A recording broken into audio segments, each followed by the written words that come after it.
దేవుడికి స్తోత్రం. హల్లెలూయా. ప్రియమైన బిడ్డలారా, సహోదరులారా, మీరందరూ క్షేమంగా ఉన్నారని దేవుడి మహాకృపతో అనే దినములో ప్రార్థిస్తున్నాం.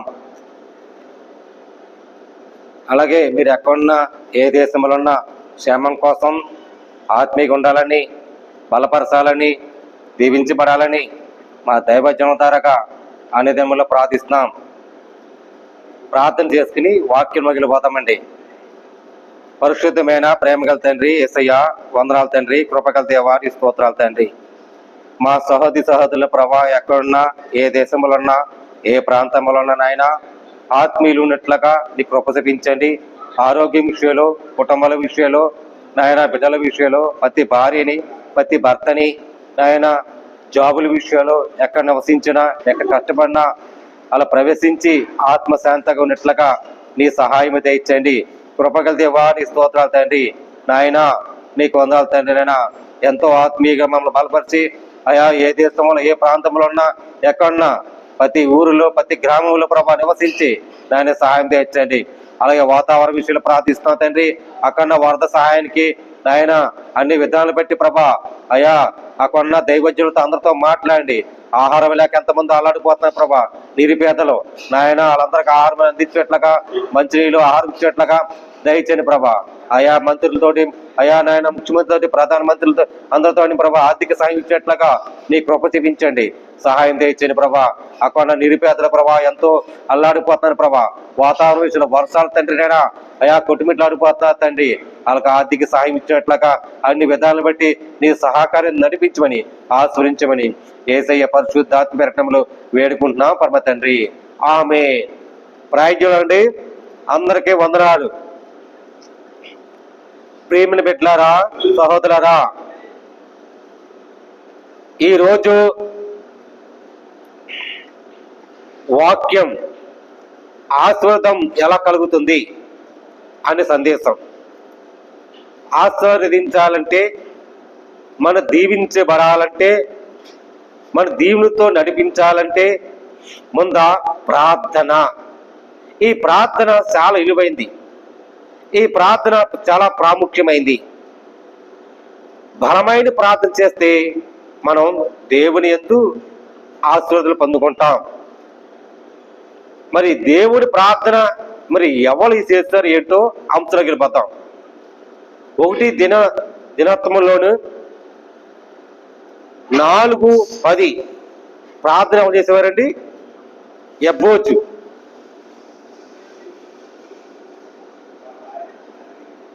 ఎబ్బోజు ఇజ్రాయేలుకు దేవుని కూర్చి మొరపెట్టి, నీవు నన్ను నిశ్చయముగా ఆశీర్వదించి నా సరిహద్దునకు విశాలపరిచి నీ చెయ్య నాకు తోడుగా ఉండు, దయచేసి నాకు ఏ కీడు రాకుండా దాని నుండి నన్ను తప్పించుటకు అని ప్రార్థింపక దేవుడు అతని మనవ చేసిన దానిని అతనికి దయచేసెను. ప్రేమ సహోదరులారా, మరి ఈ అపోజు మరి ఎవరు చెందినవారు? యూద కుమారులకి చెందినవారు, యూద ప్రాంతములు చెందినవారు అందరినీ. మరి ఒక్కరొక్కరు ప్రాంతానికి చెందినవారు. ఇజ్రాయేలు కూడికి వచ్చారు. అక్కడ వచ్చి దేవునికి ప్రార్థించేవారు. మొరపెట్టి, నీ చెయ్యి సాపి నాకు ఆశీర్వదించు ప్రభు. దేవునికి ఎప్పుడు ప్రార్థించామో అప్పుడే మనం ఆశీర్వదిస్తాం. చాలా మంది చెయ్యి సాపుతారు. చెయ్యి సాపి దేవుడు ఆశీర్వాదాలు పొందుతారు. పొంది ఆ చెయ్యిని విడిచిపెట్టేస్తున్నారు. దేవుని చెయ్యే విడిచిపెట్టేస్తున్నారు. కష్టం వచ్చాడు దేవుడు విడిచిపెట్టకూడదు, బాధ వచ్చాడు విడిచిపెట్టకూడదు. నీ హృదయం లేసి దేవుణ్ణి ప్రారంభించు. ప్రార్థనతో నువ్వు జయిస్తే దేవుడు నీకు ఆశీర్వాదం దీవునితో పొందుతావు. ప్రేమ బిడ్డలారా, దేవుని యందు మనం నడవాలంటే, దేవుడి మార్గం నడవాలంటే ఏబోజులాగా మనం ఆశ్రయించబడాలి. ఏబోజు అలాగే ఆశ్రయించబడ్డాడు. ప్రేమ బిడ్డలారా, అదే విషయంలోను మొదటి చెప్పండి. రెండో విషయంలోకి వెళ్తామండి. మందసం కలిగి ఉంటే ఎలా అంటే, మందసం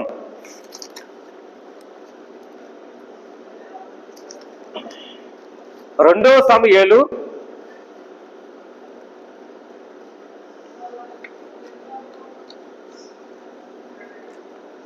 6:11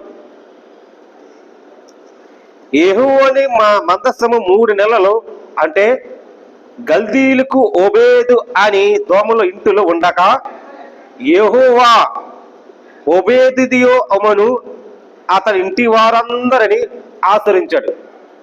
ఓబేదు అంటే యెహోవాకు సంబంధించిన వాళ్ళు, ఇజ్రాయేలుకి సంబంధించిన వాళ్ళు వీళ్ళు, యూదు గోత్రములకు సంబంధించిన వాళ్ళు వీళ్ళు ఒకరు.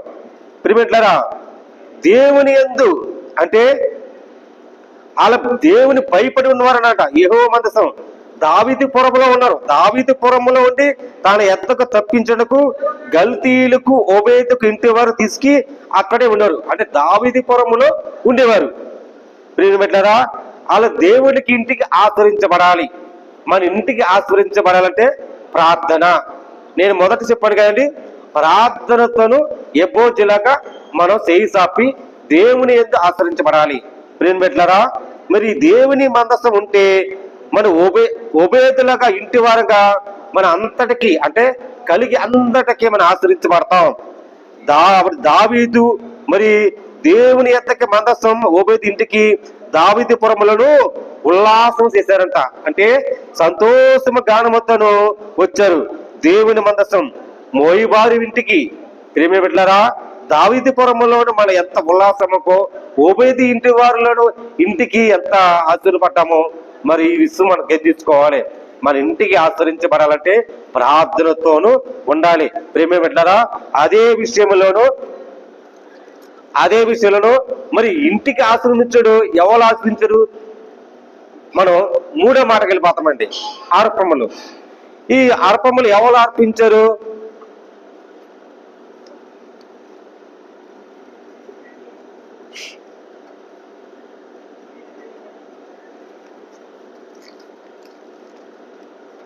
నిర్గమకాండము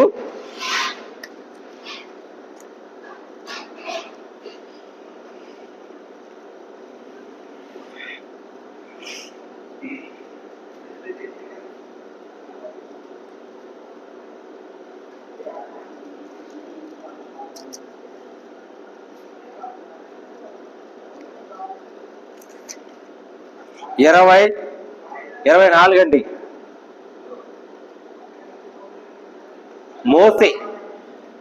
మోసే అర్పణలు అర్పించాడు. మట్టి బలిపీఠములకు నా కొరకు చేసి దాని మీద దహన బలులకు సమాధాన బలులకు నీ గొర్రెలకు నీ ఎద్దులకు అర్పవించమలను. నేను నా నామను బట్టి జ్ఞాపకార్థంగా మంచి ప్రతి స్థలములను నీ ఎద్దకు వచ్చి నిన్ను ఆశీర్వదించదును. అంటే దేవుడు మోసతో ఎక్కువ మాట్లాడాడు. ఎక్కడ ఆశీర్వదించబడాలంటే మనం గొర్రెలు కానీ ధర్మ బలులు కానీ సమాధాన బలులు కానీ దేవుని ఎద్దకు అర్పించాలి. అప్పుడు మన ప్రతి స్థలములో నీవు ఏ స్థలములో ఉన్నా అక్కడ నేను ఆశ్రయించబడతావు. నీవు నాకు రాళ్లతో బలిపీఠం చేయవలనప్పుడు మలిసిన రాళ్లతో దానికి కట్టకూడదు. ఏదన్నా మనకు బలిపీఠం అనుకో రాళ్ళు వచ్చనుకో దాన్ని వెదిరించమని కట్టకూడదు. ప్రియమిత్రులారా, దేవునిలాగా మనం ప్రార్థిస్తే మోసేకి ఎంతగా ఆత్మీయంగా ఉన్నాడో, మోసే ఎలాగా ఆత్మీయంగా మరి బలుపులు అర్పించాడో అదే విషయంలోనూ మనం దేవుని యందు ఆశ్రయించబడాలి. ఈ ఆశ్రయించబడాలంటే చాలా ముఖ్యం. మనం యబ్బోజులాగా మనం ఆశ్రయించబడాలి. అలాగే రెండో విషయంలోనూ మన ఇంటికి కలిగి ఉండటం, మందసం కలిగి ఉండాలి. అలాగే దేవుని యందు మనం ఇంటిలో ఎక్కడున్నా దేవుని విశ్వాసంతో మనం అన్ని విషయాలు మన మార్గంలో నడవాలి. ప్రియమిత్రులారా, అదే విషయంలోనూ సేవకులు ఆతిథ్యం చేస్తే ఎలా? ఇది 4వ మాట. దేవుణ్ణి ఆశ్రయించడం ఎలా? మనం ఆశ్రయించగలంటే సేవకులు 4 4:8 వచ్చామండి. ఒక్క దినమందు ఏలియస్సు నేమ్ పట్టణములు అంటే ఏలియస సనేము అని పట్టణం ఉందండి. ఆ పట్టణంలోను పొగ అచ్చట గనురాలైన ఒక స్త్రీ ఉండదట. స్త్రీ ఎవరండి? గనురాలైన స్త్రీ. ఆ స్త్రీ ఒక భోజనములకు రమ్మని అతనికి బలమంత చేసెను. అతడు ఆ మార్గములకు వచ్చేటప్పుడల్లా ఆమె ఇంటి భోజనము చేయించవచ్చును గాక. ఆమె తన పెనిమిటి చూసి మన మన ఎద్దకొని వచ్చును పోమని భక్తురాలైన దైవజ్ఞులైన నేను ఎరుగుదును. కావున మనము అతనికి గోడ మీద ఒక చిన్న గది కట్టించి అందులో అతని కొరకు ముంచము, బల్ల మీద పీట దీపము స్తంభమునకు ముంచము. అతను మన ఎద్దకు వచ్చినప్పుడు అతనుకు బస చేసి వచ్చును చెప్పును. అంటే మనం ఎక్కడికి వెళ్ళినా బల మీద మన బస చేయాలి. ఒక దీపము స్తంభాలిగించాలి, ఒక ఇంటి వెలిగించాలి. ఒక ఇంటికి ఇల్లాలకి ఏం చేద్దండి? దీపం వెలిగిస్తుంది. అలాగే భక్తురాలైన అంటే గనురాలైన స్త్రీ, ఆ స్త్రీ ఎంతో తెలివి జ్ఞానముతోనూ ఒక సేవకుని తీసుకొచ్చి మళ్ళీ భోజనం వడ్డించాలని ఒక స్త్రీగా ఎన్నుకుంది. అంటే ఈ అద్వితీయమైన గనురాలైన మన ఎలీసియా అనే ప్రాంతానికి పట్టణములకి ఆ పట్టణములకు వచ్చిన ఒక సేవకుడైన ఆజ్ఞ ప్రకారంగా ఒక సేవకుడైన రాలైన గనురాలు మన గణపరుచుకోవాలి. దేవుని యందు ప్రార్థన ఎలా ఉన్నాడో అదే రకంగా గడుచుకోవాలని ప్రేమిట్లరా మనం దేవుని యందు విశ్వసించి ప్రతి భావములను ప్రతి నడకలను ఒక స్త్రీ గనురాలు ఎలాగుంటుందో అలాగే మనం ప్రార్థనతో గనురాలు ఒక స్త్రీ ఇంట్లో ఇళ్ళకి దీపం స్తంభాలు వెలిగించుకోవాలి. ప్రేమిట్లరా ఈ విషయం మీరు జ్ఞాపకం చేసుకొని ప్రతి చిన్న గదిలోనూ ఇవి ఏ గదిలోన్నా ప్రార్థన పూర్వంగా నడిపించాలి. దేవుని మనం ఆశ్రయించాలంటే, మనం దీవించబడాలంటే, మనం ఘనమైన కార్యములు నడిపించాలంటే దేవుని ఆశ్రయించాలి. ముందా దేవుని ప్రార్థన చేయటం. రెండోది మనం మందసం కలిగి ఉంటాం అంటే ఇంటిలోనే మనం కలిగి ఉండాలి. మూడోది దేవునితోనూ బలులు అర్పించాలి అంటే గొర్రెలు కానీ మేకలు కానీ దేవుని అంటే మనకి ఏ కీడు దోషం ఉండదు. నాలుగోది సేవకులు ఎక్కడ ఉన్నా కానీ అది అతిథ్యం చేయాలి అంటే ఘనమైన కార్యాలు చేయాలి. ఎక్కడున్నా మనం ప్రార్థన చేస్తున్నారు వాళ్ళ కోసం కొన్ని విషయాలు భాగములు మనం నడుచుకోవాలి. దేవుడు మనకి అన్ని పక్షులు ఇచ్చారని ఘనమైన కార్యములు చేసుకోవాలి. ఈ సత్యమైన మాటలో మీరు విని మీరు దేవుని యందు ప్రార్థన చేస్తే అన్ని విజయాలు మీరే పొందుకుంటారు.